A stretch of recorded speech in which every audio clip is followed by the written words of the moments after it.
What would you do if your 6-year-old opened a Christmas card and realized she'd been erased from her own family? Not cropped out.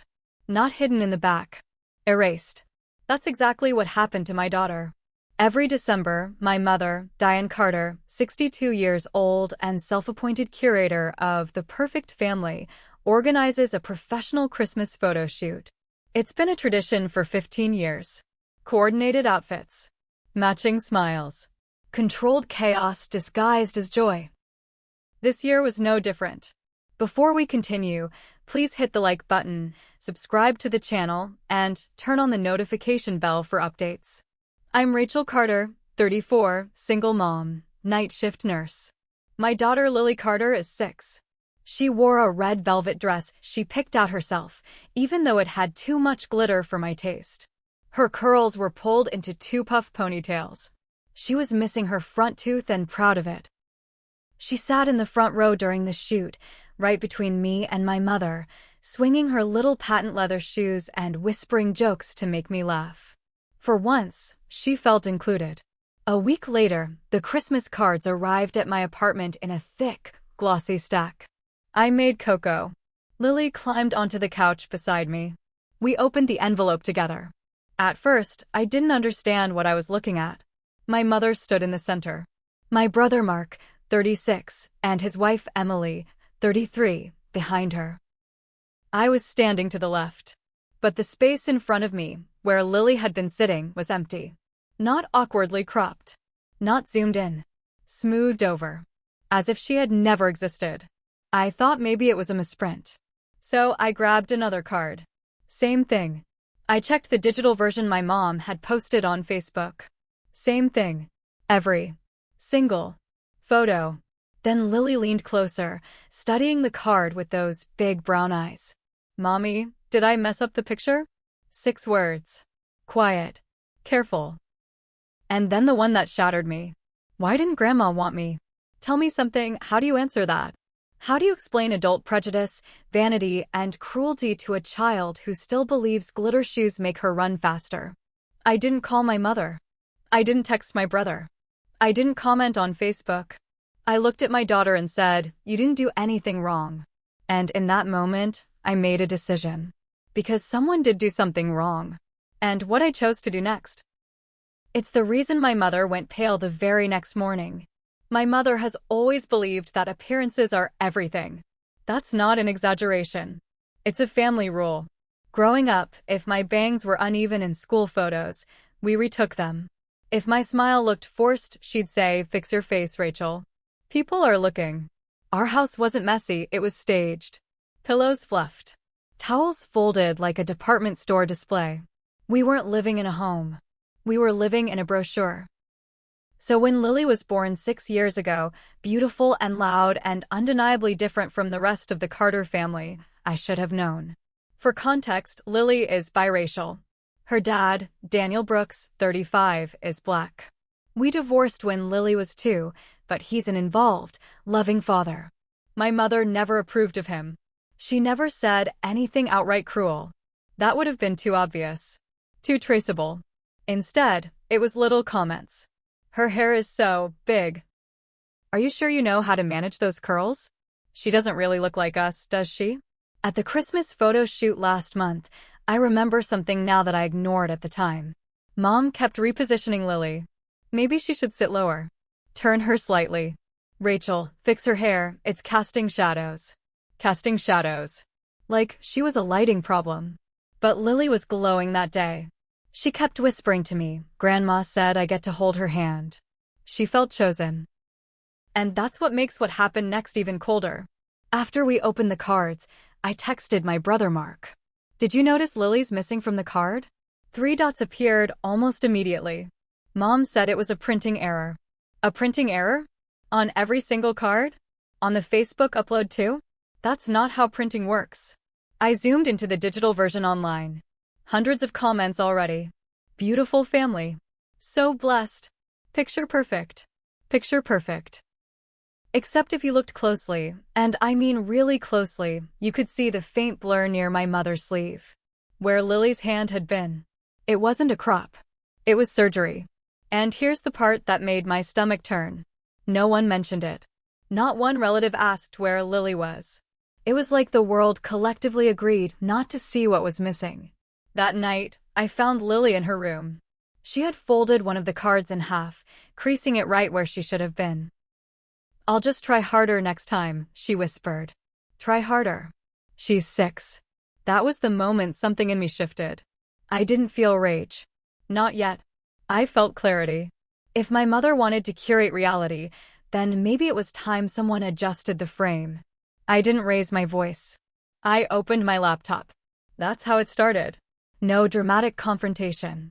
No family group chat explosion.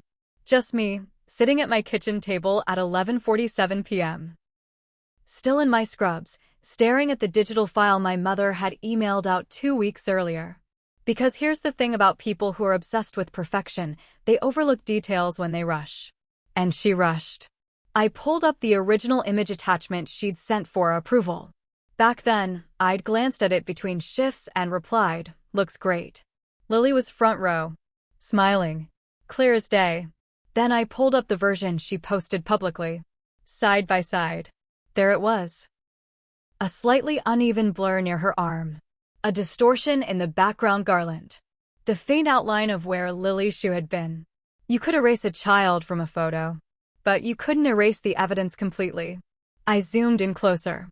She hadn't even used professional retouching software. Just a consumer editing app. Sloppy edge blending. Rushed fill. Which meant something else. This wasn't a printing mistake. It was deliberate. I called Daniel. It was almost midnight, but he answered on the second ring. "She erased Lily from the Christmas cards," I said calmly. Silence. Then a long exhale. "She what?" I explained everything. The cards. The Facebook post. Lily asking what she did wrong. His voice changed. Not yelling. Not explosive. Cold. "Do what you need to do," he said. "Just make sure Lily knows she's not the problem." That was all I needed. I opened Canva. I designed a new card. Left side, my mother's edited, perfect version. Right side, the untouched original with Lily sitting front and center, gap-toothed grin and glitter dress in full glory. Underneath, in clean serif font. Spot the difference. On the back, a single line. Children notice when they're erased. Merry Christmas. Rachel and Lily. No insults. No accusations. Just contrast. I ordered 50 copies. Same premium cardstock. Same matte finish. Same print company my mother proudly tags every year. Before clicking confirm, I paused. Because I knew something important. Once these cards were mailed, there was no undo button. No smoothing over. No pretending. Some bridges don't burn in flames. They collapse quietly. I didn't send them to random relatives. I sent them to the exact mailing list my mother used. And when I dropped them into the blue USPS box the next morning, I felt something I hadn't felt in years. Not revenge. Control. But what happened when those envelopes started arriving? That part moved faster than I expected. And by 8:12 a.m. the next day, my phone was already ringing. At exactly 8:12 a.m., my phone started ringing. Not vibrating. Ringing. Back to back. I was in my kitchen pouring cereal for Lily when Mark's name flashed across the screen. I let it go to voicemail. Then Emily called. Then my mom. 3 missed calls in under 2 minutes. Lily looked up at me. "Is that Grandma?" "Eat your Cheerios," I said gently. Then my phone buzzed with a text from Mark. "What did you do?" Short. No emojis. No brotherly warmth. I imagined the scene across town. My mother, Diane, 62, standing in her pale blue robe at the mailbox. Coffee in one hand. Envelope in the other. Probably smiling, expecting another compliment from a distant cousin. Instead, she opens it. Sees the side-by-side. Her version. And mine. Spot the difference. I picture her flipping the card over. Reading the line on the back. Children notice when they're erased. That's when the color drains from her face. My phone buzzed again. This time, a screenshot. Someone, I still don't know who, had posted my comparison card in the comments under her original Facebook photo. The caption read, "Can someone explain this? Within minutes, the comments section shifted.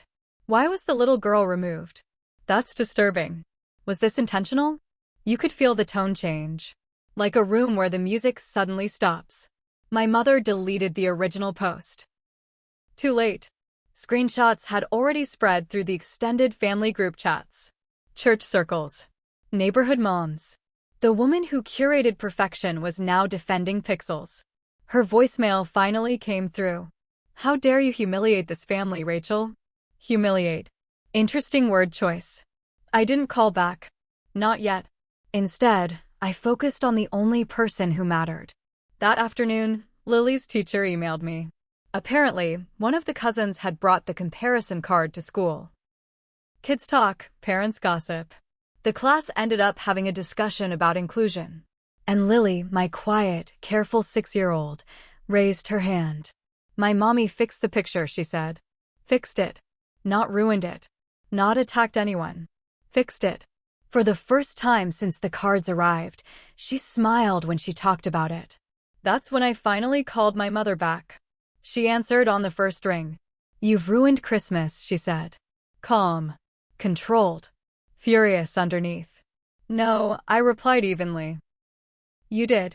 There was a long silence. Then she said something I didn't expect. You don't understand why I did it. And what she said next? It wasn't an apology. It was worse. You don't understand why I did it. That's what my mother said. Not I'm sorry. Not I made a mistake. Why? I stood in my kitchen, phone pressed to my ear, Lily coloring at the table beside me. Then explain it, I said. She sighed. Not shaky. Not ashamed. Just inconvenienced. There are relatives on that mailing list who wouldn't understand, she began carefully. People from church. Your father's cousins. They ask questions. They gossip. I didn't want to deal with that this year. Deal with that.